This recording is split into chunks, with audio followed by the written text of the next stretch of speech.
Halo, apa kabar pemirsa? Berjumpa lagi dalam Warta Parlemen, informasi aktual seputar parlemen. Bersama saya, Uki Abdul.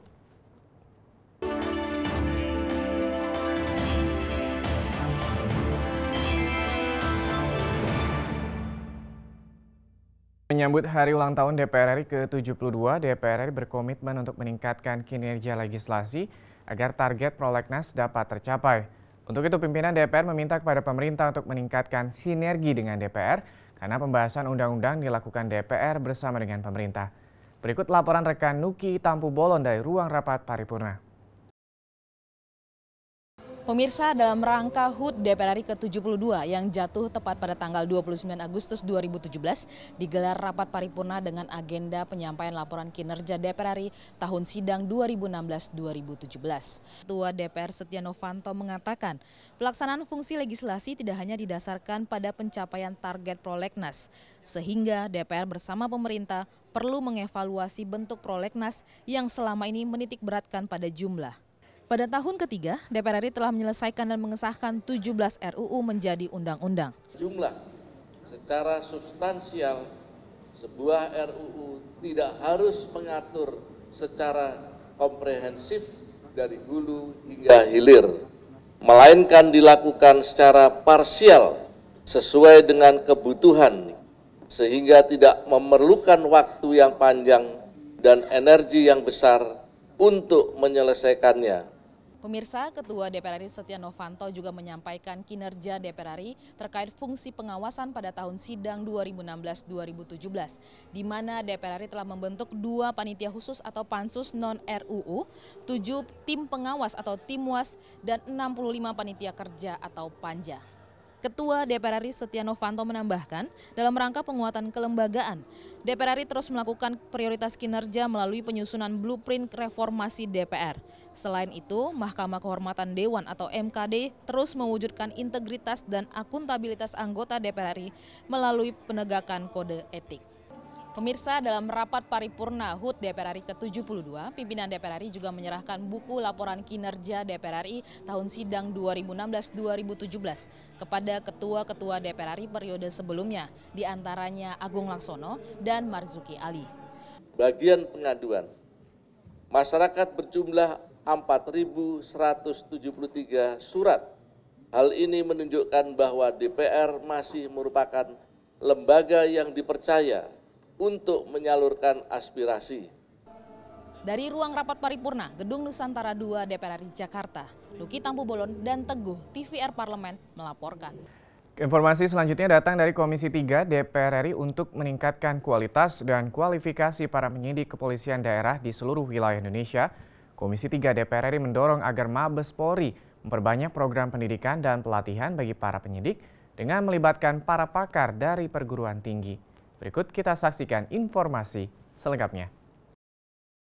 Dalam rangka melakukan fungsi pengawasan, Komisi 3 DPR RI melakukan kunjungan kerja spesifik ke Provinsi Nusa Tenggara Timur baru-baru ini.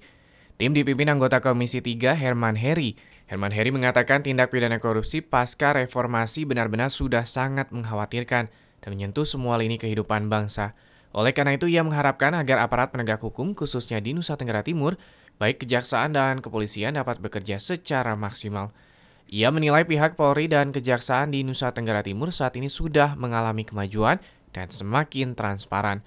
Namun dirinya melihat masih ada kendala terkait adanya penyidik Polri yang masih belum berpendidikan sarjana atau belum sesuai dengan kualifikasi. Kemampuan mereka menjadi sarjana, kemudian saya juga menghimbau dari institusinya, dari Polri, untuk secara berkala dilakukan peningkatan kemampuan penyidik dengan cara pendidikan-pendidikan khusus, ya, supaya mereka mendapat pelatihan-pelatihan agar tingkat profesionalisme dan pengetahuan tentang lidik-sidiknya makin tinggi.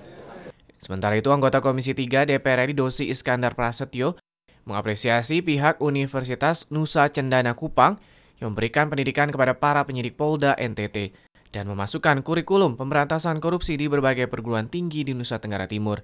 Oleh karena itu, ia mendorong pihak Polri untuk secara berkala memberikan pelatihan dan pendidikan terhadap para penyidik Polda di berbagai wilayah Indonesia dengan memberikan penambahan anggaran kepada Polri agar kemampuan dan kualifikasi para penyidik Polri dapat lebih maksimal. Ada komitmen yang kuat, terutama dari rektor yang menyuarakan soal perilaku anti korupsi sebagai gaya hidup. Nah, ini sangat baik. Dari Nusa Tenggara Timur, Rohim Nugraha, TVR Parlemen melaporkan. Warta Parlemen kita tutup dengan informasi dari Komisi 11 DPR RI yang mendorong Bank Indonesia wilayah Bali untuk melakukan pengawasan dan penertiban terhadap money changer yang banyak bermunculan di Bali untuk mencegah terjadinya praktik pencucian uang, aliran dana untuk kegiatan terorisme dan munculnya money changer ilegal. Kita saksikan informasi selengkapnya. Dalam kunjungan spesifik Komisi 11 DPR RI ke Provinsi Bali, anggota Komisi 11 DPR RI Wilgo Zainar meminta Bank Indonesia wilayah Bali untuk meningkatkan pengawasan terhadap money changer yang beroperasi di Bali dan memperketat syarat transaksi penukaran valuta asing seperti perlu adanya kewajiban menunjukkan identitas sebelum bertransaksi. Wilgo meminta pihak Bank Indonesia untuk memberikan sanksi tegas kepada money changer yang tidak mematuhi aturan atau money changer yang beroperasi secara ilegal, mulai dari sanksi teguran hingga penutupan money changer. Tentu harus ada jelas identitasnya, apakah paspor, KTP, keperluannya. Tapi kalau masih pada transaksi yang wajar, saya kira berlaku umum lah. Tapi kalau ada yang mencurigakan terkait dengan money laundry dan sebagainya, tentu Bank Indonesia harus men-trace untuk mendapatkan informasi terkait dengan pemanfaatan. Kita khawatir dana atau uang yang ditukar untuk kepentingan lainnya.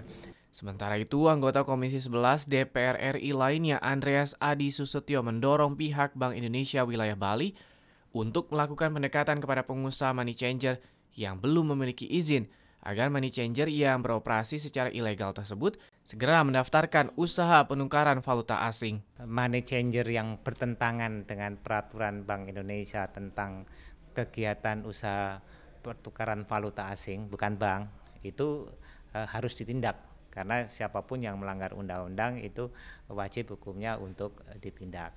Tapi tadi dari data yang disampaikan oleh BI dan bantuannya, nampaknya transaksi itu masih dalam kategori normal.